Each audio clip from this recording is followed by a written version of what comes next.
الحمدللہ والصلاة والسلام علی رسول اللہ وعلی آلہ وصحبہ ومن محترم بھائیو، السلام علیکم ورحمۃ اللہ وبرکاتہ۔ ہم روزہ کیوں رکھتے ہیں؟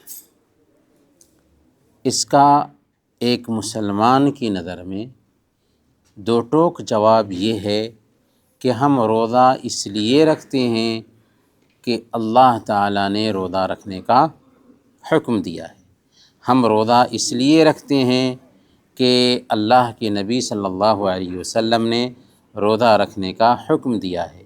ہم روزہ اس لیے رکھتے ہیں کہ ہماری شریعت روزہ رکھنے کا ہمیں پابند کرتی ہے، اور بس۔ کیوں؟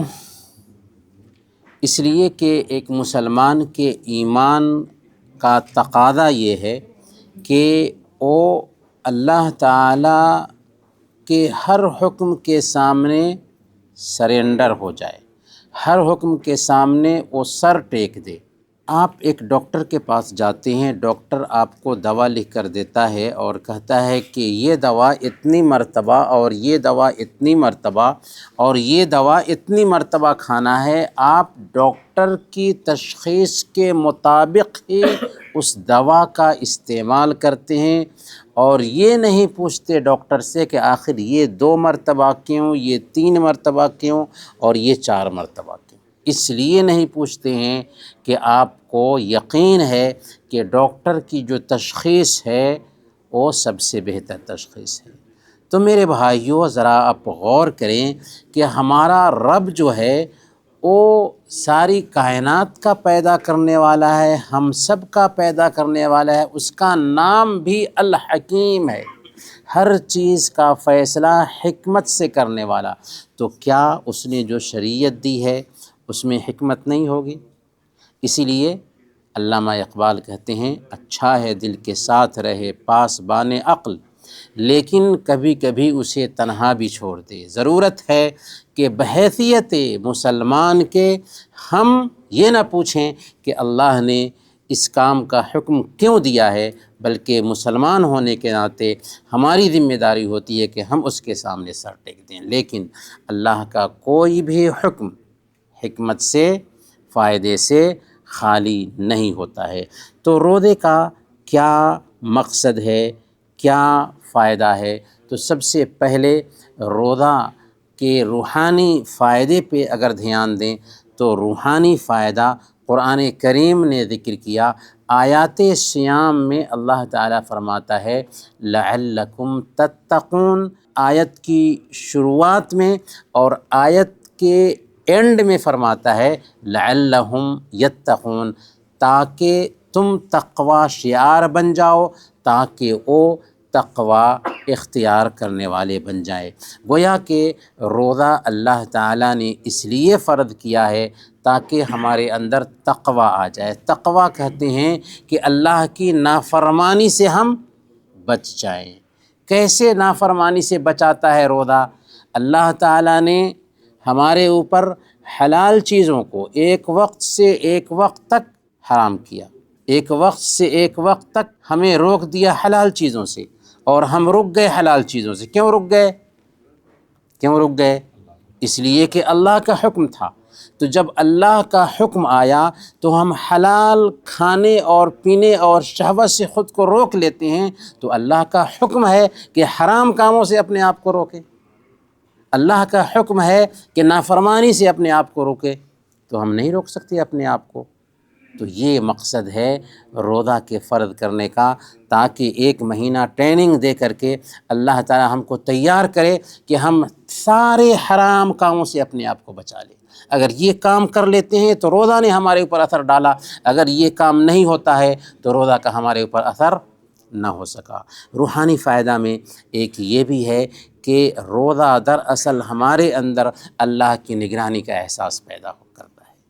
ہم بند کمرے میں ہوتے ہیں، کھانے پینے کی ساری چیزیں ہمارے پاس ہوتی ہیں، لیکن ہم نہیں کھاتے پیتے۔ کیوں نہیں کھاتے پیتے؟ اس لیے کہ ہم سوچتے ہیں کہ کوئی تو نہیں دیکھ رہا ہے، لیکن اللہ دیکھ رہا ہے۔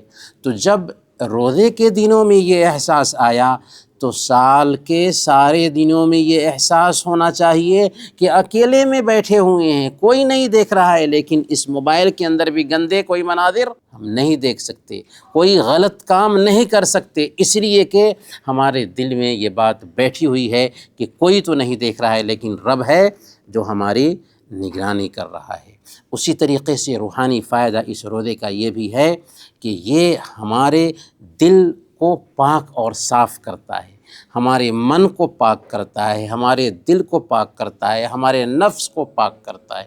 اسی لیے تو اللہ کے نبی صلی اللہ علیہ وسلم نے بیان فرمایا من لم يدع قول الزور والعمل به فليس لله حاجة في ان يدع طعامه وشرابه، جو آدمی جھوٹ بولنا اور جھوٹ پر عمل کرنا ترک نہیں کرتا، اللہ کو کوئی ضرورت نہیں کہ وہ بھوک اور پیاس برداشت کرے، کوئی ضرورت نہیں۔ گویا کہ روزہ بھوک اور پیاس برداشت کرنے کا نام نہیں، بلکہ پورے طور پر اللہ اور اس کے رسول کے حکم کو اپنی زندگی میں اتار لینے کا نام ہے۔ اگر یہ اثر نہیں ہوتا ہے روزہ کا تو ہمیں اپنے روزے پہ غور کرنا چاہیے۔ اسی طریقے سے روزہ کا اخلاقی فائدہ بھی ہے۔ سب سے پہلے نمبر پر اخلاقی فائدہ میں یہ آتا ہے کہ روزہ ہمیں ارادہ کے اندر پختہ بناتا ہے۔ قرآن کریم کی سورہ البقرہ میں ایک واقعہ بیان کیا گیا ہے طالوت کا۔ طالوت جب لیڈر بنے تو فوج لے کر کے نکلے، نہر سے گزرتے ہوئے میں انہوں نے اپنی فوج سے کہا کہ کسی کو اس نہر سے پانی نہیں پینا ہے، جو پیے گا اس کو ہم فوج سے نکال دیں گے، ہاں ایک دو گھونٹ پی سکتا ہے۔ لیکن اس فوج کے اکثر آدمیوں نے اس نہر سے پانی پی لیا۔ لیڈر نے کیا کیا؟ جن لوگوں نے پانی پیا تھا سب کو نکال دیا، باہر کر دیا فوج سے، کہا کہ ہمیں تمہاری ضرورت نہیں ہے۔ جس کے اندر ارادے کی پختگی نہیں ہوتی نا، وہ کسی کام کا انسان نہیں ہوتا ہے۔ اور جو لوگ نہیں پیے تھے پانی، انہی لوگوں کو لے کر کے طالوت گئے اور جنگ بھی جیت گئے۔ تو روزہ دراصل ہمارے اندر یہی ارادے کی پختگی پیدا کرتا ہے، اور اس میں صبر کی 3 شکلیں ہوتی ہیں۔ اطاعت پر ہم صبر کرتے ہیں، اللہ نے جن کاموں کا حکم دیا ہے اس کو کرنے پر ہم صبر کرتے ہیں، اگر نہیں کر رہے ہیں تو روزہ اثر نہیں کر رہا ہے ہمارے اوپر۔ نافرمانی پر ہم صبر کرتے ہیں، گناہوں سے بچنے پر ہم صبر کرتے ہیں۔ اسی طریقے سے اللہ تعالیٰ نے جو مقدر کیا ہوا ہوتا ہے بھوک اور پیاس، اس پہ ہم صبر کرتے ہیں اور کھانے پینے سے اپنے آپ کو روکے رکھتے ہیں ایک وقت سے ایک وقت تک۔ اس طریقے سے روزہ عجیب طریقے سے ہمارے اندر ارادے میں پختگی پیدا کرتا ہے۔ اسی طریقے سے روزہ نعمتوں کی قدر کرنا سکھاتا ہے۔ ایک وقت سے ایک وقت تک کھانے پینے سے ہمیں روک دیا گیا، ایسی چیزوں سے روک دیا گیا جو ہمیں بہت پسند ہے، وہی چیز جب ہمیں ملتی ہے سورج ڈوبنے کے بعد تو ہم کو احساس ہوتا ہے کہ اس لقمے کی کیا اہمیت ہے، اس پانی کی کیا اہمیت ہے۔ تو اس طریقے سے ہم اپنے اللہ رب العالمین کے دیے ہوئے اس مال پر اللہ کا شکر بجا لاتے ہیں اور نعمتوں کی قدر کر پاتے ہیں۔ تو روزہ دراصل ہمیں احساس دلاتا ہے کہ ہمیں جو نعمتیں ملی ہوئی ہیں ان نعمتوں کی قدر کرنی چاہیے، اور روزہ کی وجہ سے ہم سیکھتے ہیں کہ نعمتوں کی قدر کریں۔ اسی طریقے سے روزہ ہمیں اپنے آپ کو کنٹرول میں رکھنے کی تعلیم دیتا ہے۔ کیسے؟ ایک انسان کے اندر 2 خواہشیں ایسی ہیں کہ ان کو کنٹرول میں نہ رکھا جائے تو انسان جانوروں کی سطح پر اتر آتا ہے، کھانے پینے کی خواہش اور جنسی خواہش۔ جب بھوک برداشت کرتے ہیں تو جنسی خواہش بھی کمزور پڑنے لگتی ہے۔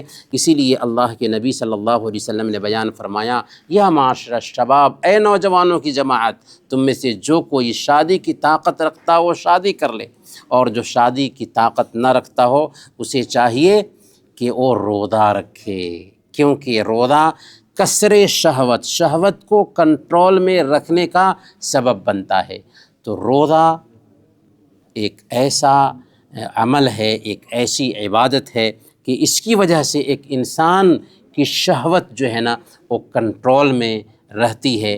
اسی لیے ہمیں روزہ کا فارمولہ دیا گیا ہے کہ اگر ہم اپنے اہل خانہ سے دور ہیں تو روزہ رکھیں، تاکہ عجیب طریقے سے اس کی وجہ سے ہم اپنی شہوت پہ کنٹرول رکھ سکتے ہیں۔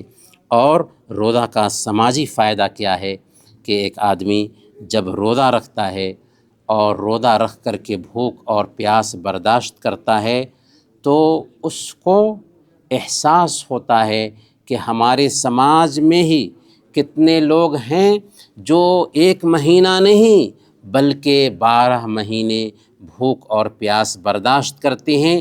اب اس کے اندر غریبوں کے ساتھ ہمدردی پیدا ہوتی ہے اور غریبوں کے لیے وہ اپنا مال خرچ کرنے لگتا ہے۔ تو اللہ تعالی مالداروں کو بھوک اور پیاس کا احساس دلا کر کے غریبوں کی ضرورت کا احساس دلاتا ہے، اور اس طریقے سے غریبوں کو بھی شرافت سے جینا نصیب ہو پاتا ہے۔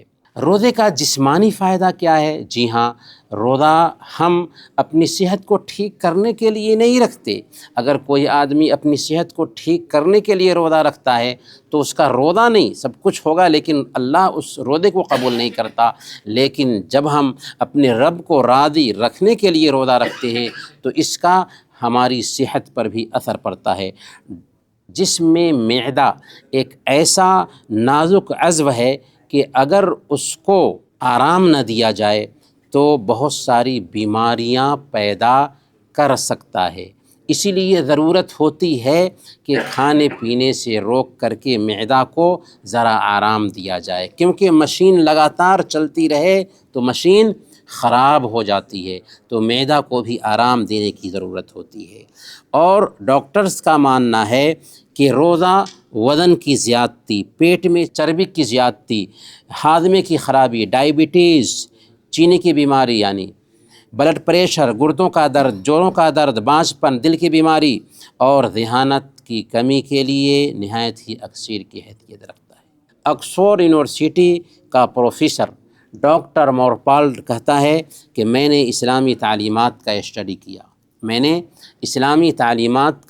کیا اور جب میں روزہ کے فارمولہ پر پہنچا تو دنگ رہ گیا کہ اسلام نے مسلمانوں کو اتنا اچھا فارمولہ دیا ہے۔ اگر اسلام نے مسلمانوں کو اور کوئی فارمولہ نہ دیا ہوتا تو یہی فارمولہ ان کے لیے کافی تھا۔ یہ اقرار ہے کس کا؟ ایک غیر مسلم آکسفورڈ یونیورسٹی کے پروفیسر کا۔